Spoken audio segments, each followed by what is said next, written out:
दोस्तों, क्या आपको पता है कुछ कॉन्वर्सेशन ऐसी होती हैं जिन्हें हम शुरू में पहले से ही 10 बार अपने दिमाग में चला चुके होते हैं। हमें पता होता है कि बात करनी जरूरी है, लेकिन फिर भी हम सोचते रहते हैं, अगर सामने वाला का गुस्सा आ गया तो, अगर बात बिगड़ गई तो, अगर उसने मेरी बात नहीं मानी तो।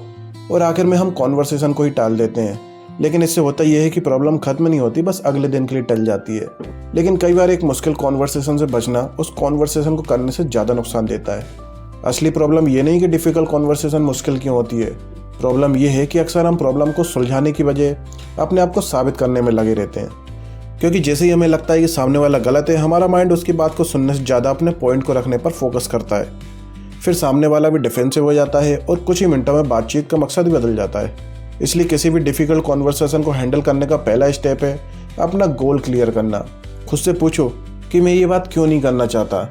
अगर जवाब है कि मुझे सामने वाले को उसकी गलती का एहसास कराना है, तो कॉन्वर्सेशन शायद आर्ग्यूमेंट में बदल जाएगी। लेकिन अगर आपका जवाब है कि मैं चाहता हूं कि हम दोनों एक दूसरे को समझें और प्रॉब्लम का सॉल्यूशन निकले, तो आपका पूरा टोन ही बदल जाएगा। मान लेते हैं कि आपका कोई दोस्त बार बार आपकी बात को बीच में काट रहा है। आप लंबे समय तक इरिटेट हो रहे हैं और एक दिन आपने अचानक उसे बोल देते हैं कि तुम किसी भी बात को सुनते ही नहीं हो। सुनने में आपको शायद सही लगे, लेकिन सामने वाला तुरंत अपने डिफेंस में चला जाएगा और वो ये साबित करने लगेगा कि वो ऐसा नहीं करता है। बेहतर तरीका यह है कि आप उसके कैरेक्टर पर अटैक करने की बजाय अपने एक्सपीरियंस की बात करें। जैसे, जब मैं अपनी पूरी बात नहीं कर पाता तो मुझे ऐसा लगता है कि मेरी बात सुनी नहीं जा रही। फर्क छोटा सा है, लेकिन कॉन्वर्सेशन की डायरेक्शन पूरी तरह बदल गई है।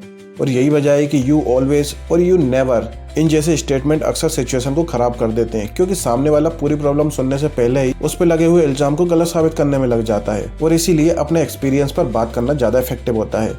आप क्या महसूस करते हैं, किस सिचुएशन में ऐसा होता है और आप आगे क्या चाहते हैं, इन तीनों चीज़ों को क्लियर रखो। लेकिन सिर्फ सही वर्ड चुनना काफ़ी नहीं है, टाइमिंग भी उतनी ही इम्पोर्टेंट होती है।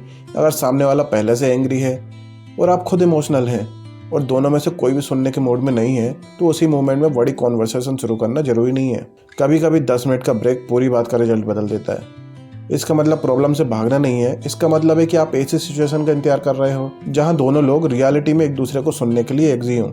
और इसलिए जब कॉन्वर्सेशन शुरू करें तो एक चीज़ याद रखना, आपका काम सिर्फ बोलना नहीं है, सुनना भी है। कई लोग सामने वाले की बात इसलिए सुनते हैं ताकि उसकी बात खत्म होते ही वो अपना जवाब दे सकें, लेकिन एक्टिव लिसनिंग अलग चीज़ होती है। इसका मतलब ये होता है कि आप पहले समझने की कोशिश करते हैं कि सामने वाला आखिर कहना क्या चाहता है। और अगर आप उसकी बात से एग्री नहीं भी करते, फिर भी आप उसकी बात को समझ जाते हैं कि मैं तुम्हारी बात समझ रहा हूँ। कहने का मतलब ये नहीं कि मैं तुमसे एग्री कर रहा हूँ, ये सिर्फ इतना सा बताता है कि आपने उसकी बात को सुना है। और कई डिफ़िकल्ट कॉन्वर्सेशन इसलिए ख़राब हो जाती हैं क्योंकि दोनों लोग एक ही समय पर अपनी अपनी फीलिंग्स को साबित करते हैं। सवाल ये नहीं कि पिछले 5 सालों में किसने कितनी ज़्यादा गलतियाँ की, सवाल ये है कि अभी जो प्रॉब्लम है हम उसे कैसे बेहतर बना सकते हैं। क्योंकि एक और पावरफुल तरीका होता है सामने वाले की बात को तुरंत रिजेक्ट न करना। अगर वो कहता है कि तुमने मेरी बात को सीरियसली नहीं लिया, पहला रिस्पॉन्स ये नहीं होना चाहिए कि ऐसा बिल्कुल नहीं है, बल्कि उससे पूछो कि तुम्हें ऐसा कब लगा। हो सकता है कि उसकी परसेप्शन और उसकी इंटेंशन अलग हो। आपने शायद उसे इग्नोर करने का इंटेंशन नहीं रखा था, लेकिन उसे ऐसा महसूस हुआ। क्योंकि दोस्तों, इंटेंट और इम्पैक्ट हमेशा एक जैसे नहीं होते, और ये फ़र्क समझना कई रिलेशनशिप को बचा सकता है। लेकिन इसका मतलब ये नहीं कि हर कॉन्वर्सेशन में आपको ही झुकना है। हेल्दी कॉन्वर्सेशन में लिसनिंग एंड बाउंड्री दोनों जरूरी है। अगर सामने वाला आपकी बात नहीं सुन रहा है, इंसल्ट कर रहा है, या जो कॉन्वर्सेशन हो रही है उसमें पर्सनल अटैक की तरह बदल रहा है, तो आपको कॉन्वर्सेशन रोकने का पूरा हक है। आप सामने वाले से ये कह सकते हैं कि मैं इस बारे में बात तो करना चाहता हूँ, लेकिन इस टोन में नहीं। बाउंड्री का मतलब कॉन्वर्सेशन खत्म करना नहीं होता, बल्कि ये तय करना होता है कि कॉन्वर्सेशन किस तरीके से होगी। और सबसे बड़ी गलती तो ये होती है कि हम डिफ़िकल्ट कॉन्वर्सेशन को एक ऐसी चीज़ समझते हैं जिसे हमें जीतना होता है। क्योंकि ज़रूरी नहीं हर कॉन्वर्सेशन में विनर और लूज़र हो। कई बार दोनों लोग कुछ सीख कर भी बाहर आते हैं। कभी आपका पॉइंट सामने वाला पूरी तरह से नहीं मानेगा, कभी आपको दूसरे की गलती दिखाई देगी, कभी सॉल्यूशन निकलेगा ही नहीं। लेकिन इसका मतलब ये नहीं कि कॉन्वर्सेशन फेल हो गई। अगर दोनों लोग पहले से थोड़ा ज़्यादा एक दूसरे को समझकर बात करें, तो इसका रिजल्ट ये होगा कि कॉन्वर्सेशन बहुत यूजफुल लगेगी।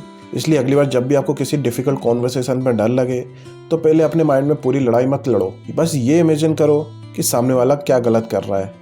इसलिए हमेशा अपने 3 पॉइंट्स क्लियर करो कि मुझे क्या कहना है, मैं क्या महसूस कर रहा हूँ और मैं क्या कहना चाहता हूँ। और फिर सही मौके का इंतजार करो, अपनी टोन पर फोकस करो और सामने वाले की बात सुनने के लिए भी तैयार रहो। क्योंकि मैच्योर कम्युनिकेशन का मतलब ये नहीं कि आप हर मुश्किल कॉन्वर्सेशन को बिना किसी डिस्कम्फर्ट के हैंडल कर लो। क्योंकि असली मैच्योरिटी ये होती है कि आप डिस्कम्फर्ट के बावजूद भी बात से भागते नहीं हो। आप गुस्से में सब कुछ कहेंगे भी नहीं, लेकिन अपनी बात को रोकेंगे भी नहीं। आप सामने वाले की बात को सुनेंगे, लेकिन अपनी बाउंड्रीज भी रखेंगे। क्योंकि दोस्तों कई रिलेशनशिप किसी दूसरी वजह से नहीं टूटते, वो इन छोटी छोटी कॉन्वर्सेशन की वजह से ही कमज़ोर होते हैं, क्योंकि अक्सर कई बातों को दोनों लोग टालते रहते हैं। इसलिए अगर रिलेशनशिप में या किसी भी चीज़ में अगर कोई बात लंबे समय से आपको परेशान कर रही है तो शायद आपको परफेक्ट वर्ड्स की ज़रूरत नहीं है, आपको बस सही इंटेंशन, सही टाइमिंग और सही इमोशनल कंट्रोल की ज़रूरत है। क्योंकि कई बार ऑनेस्ट और काम कॉन्वर्सेशन उस प्रॉब्लम को तो ख़त्म नहीं कर दी, लेकिन दोनों लोगों को ये मौका ज़रूर देती है कि वो दोनों मिलकर उसको समझ सकें।